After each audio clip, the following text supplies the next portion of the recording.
For millennia now, men have been revered and respected for their strength and power, for their ability to literally bring home the bacon. And rightly so, because that was what was required, that they go out and hunt and secure food for their families, that they protect their clans from the proverbial tiger. Our current superhero movies also glorify that strength and power of the masculine energy, as does most of our society.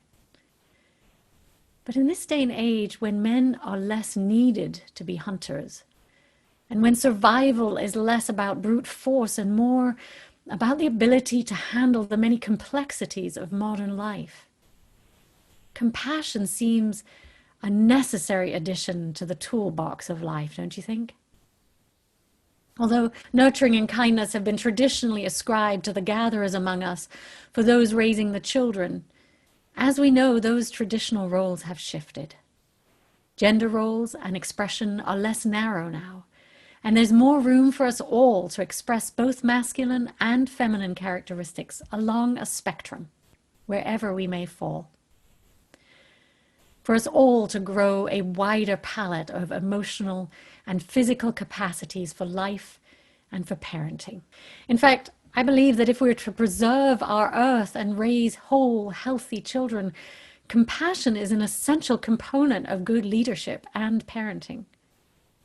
If only all our young ones were taught the importance of compassion above all else, we would inhabit a kinder, happier, safer world. Can you imagine a world where compassion was the number one skill taught to everyone, in schools, in families, in governments, and everywhere? Karen Armstrong, who, as many of you know, wrote a book called The 12 Steps to a Compassionate Life, said, "Compassion doesn't mean feeling sorry for people. It doesn't mean pity. It means putting yourself in the position of the other, learning about the other, learning what's motivating the other, learning about their grievances, their pain, their humanity." It seems to me that that is how we acknowledge our interdependent web. That is how we notice that how we treat one another affects the entire web of life. That compassion has a ripple effect of healing and love for all. And it begins at home, practicing compassion for ourselves and our families and our loved ones, and then extending it out to our wider society. So in a moment, we're going to hear from 3 amazing fathers at Chalice who've worked to incorporate the quality of compassion in their fathering. Fathers who continually work to understand and learn about their children's perspective. And they each have 2 children. And in all of their families, both parents work and are partnering to raise remarkable young people. And compassion really seems to be a guiding value for these fathers. I've watched them parent and admire their compassion, care, and commitment.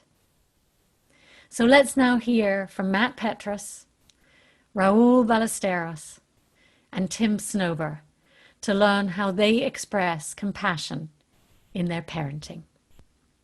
Hi there, I'm speaking to you on Father's Day, wishing all the fathers out there happy Father's Day, including my own. My father is the person that I should thank the most for teaching me to be the father that I am. There are many instances growing up that I made mistakes, and my father used those mistakes not to punish me, but to teach me a lesson in a compassionate way, and to help me understand, without even knowing it, what it means to be a father. My father was a school psychologist, and he worked with lots of kids who looked up to him, and I can remember sometimes being out with my father where students that he worked with would come up to him and give him a hug and thank him. And he was that kind of guy. He was a caring person that put himself first and was sympathetic and provided comfort and understanding and not negativity. I think as a father, I've had 15 years of being able to practice compassion for my children and my wife. And I'm still learning. My wife has taught me quite a bit about what it means to be a compassionate person and what I can do to be more compassionate. But I do have some instances that I could relate. My son Xander was hospitalized for a toe infection, and I immediately left work and came right to the hospital, stayed with him overnight, and had to leave early in the morning. And that was the hardest thing for me to do, was leaving that morning and not being with him. And went right back to the hospital after work to support him.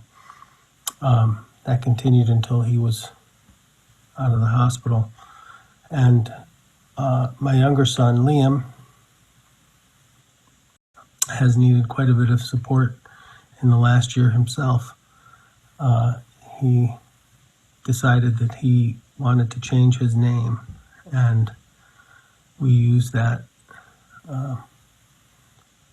as an opportunity for us to help him to reach his full identity. And we changed his name legally on his birth certificate. So those are a couple of examples of how I've been a compassionate father. And I use the lessons I've learned from my father to not punish my children when things go wrong, but to try and teach them the value of telling the truth or working hard, or teaching them about nature and the environment and caring for others. All things that they're going to need when they become fathers. Happy Father's Day. Happy Father's Day to all of you fathers out there. So the difference that compassion has made for me as a father is that I get a lot more frequent hugs and kisses from my daughters. Compassion has taught me to be more patient and observant and understanding. For example, during dinner time, we have very limited time because there's this whole routine of having to feed our girls and then give them baths, brush their teeth, read them stories, and then eventually falling asleep with them. So it's very difficult to do anything else other than those items. But our girls are very eager to help us make dinner. So when I tell them, there's really no time, let me just make dinner myself, they usually walk away very disappointed and sad looking. So one day, my eldest daughter, Louisa, she approached me and she said, Daddy, you work very hard all day. Here's a lollipop. And I took the lollipop, and I thought it was a very kind gesture. And I realized that, them wanting to help me make dinner was their way of showing compassion toward me. And so the compassion that my daughter showed me caused me to learn to be more compassionate and to slow down and to enjoy more of their hugs and kisses. So that's what compassion is for me as a father. Thank you so much, Raul. And your two beautiful little girls are just adorable. And now we'll hear from Tim Snowber, who has two older girls. Hi, my name is Tim Snowber, and I am the father of two teenage girls, Ruby, who's almost 18 and just graduated high school, and Piper, who is 15. What does compassion mean to me in my role as a father? I would say that it means everything. It is central to being effective as a father and parent to my daughters.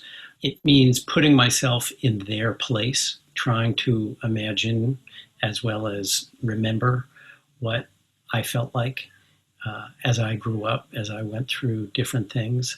I think it enables me also to see them and accept them for who they are and what they're thinking about. That gives me credibility with them and strengthens, I think, the trust between us. It also enables them to feel seen and accepted for who they are, about things they feel strong and capable, as well as places where they feel unsure and anxious about what they're doing. I think my ability to offer them compassion comes from working to be compassionate with myself, my own struggles with it. It didn't just come automatically. It comes from wrestling with the mistakes I've made in my life, ways in which I've felt I wish I did things differently, maybe, and also just how I've struggled through difficult times and tools I've depended upon, people I've depended upon to help me through with that. And certainly my family and friends, and even some meditation teachers like Tara Brach or Pema Chodron, who have helped me make space within myself for things that I felt uncomfortable with. And to know that I can be okay with those things. I can wrestle with them, find new answers to things, and come out the other side. I think being comfortable with things that are a little bit uncomfortable is an important thing. It's sort of like when a kid is at the park and climbing on the jungle gym, and you want to help them. You want to help them, make sure that they don't get hurt. But sometimes you just need to step back far enough so that even though you feel uncomfortable or maybe they're a little bit scared, they learn that they can do what they thought they couldn't do just a moment ago. I think one other thing that helps me be effective as a compassionate father is the joy that I take in being that person for them. Excuse me. I tend to get emotional about things like this. And like I've said, being able to relate how I feel to what I see them going through has been really powerful and has been just a wonderful experience. I would not trade fatherhood for anything. Thank you, Nica, for inviting me to do this, and happy Father's Day to all of you. Thank you so much, Tim. Thank you for touching our hearts, and thank you to all three of you for sharing so openly about how you bring compassion into your fathering. I want to close by reading a poem called I Believe in Fathering by Evan Carville Ziemer. I believe in fathering. I believe in the radical idea that men have the full human capacity to nurture. Hair bows and baseballs, cooking and creativity, tools and tiaras, camping and dancing, snuggles and shrieks of delight. Too many fathers don't believe in their own fathering. Too many are scarred by their own fathers to hear their heart say otherwise. Too many have known fathers who, faced with a quivering lip and tears, could only say, "Man up." Too many have known fathers who knew only yelling and hitting. Too many have known fathers who lost sight of their sacred role of protector and became tormentor. But I believe in fathering. When a human being gestates and gives birth, her brain changes permanently. A father's brain changes permanently too, changes as he rocks his baby to sleep delights in baby games, and soothes bumps and bruises. A father earns his new neurobiology. In a world where too many mothers hand their co-parent directions more specific than those given to the babysitter, where a father out with his kids is asked, "Are you babysitting? And where's mom?" Where fathers are often the punchline. I believe in fathering. I believe in the radical idea that men have the full human capacity to nurture. Whether their children come through birth, adoption, or fostering, through scouts, sports, Sunday school, or youth group, I've known too many gay dads, too many single fathers, too many men raising children others couldn't, to believe otherwise. I believe we all, especially our children, deserve to know that the human capacity to nurture belongs to every one of us. I believe in fathering.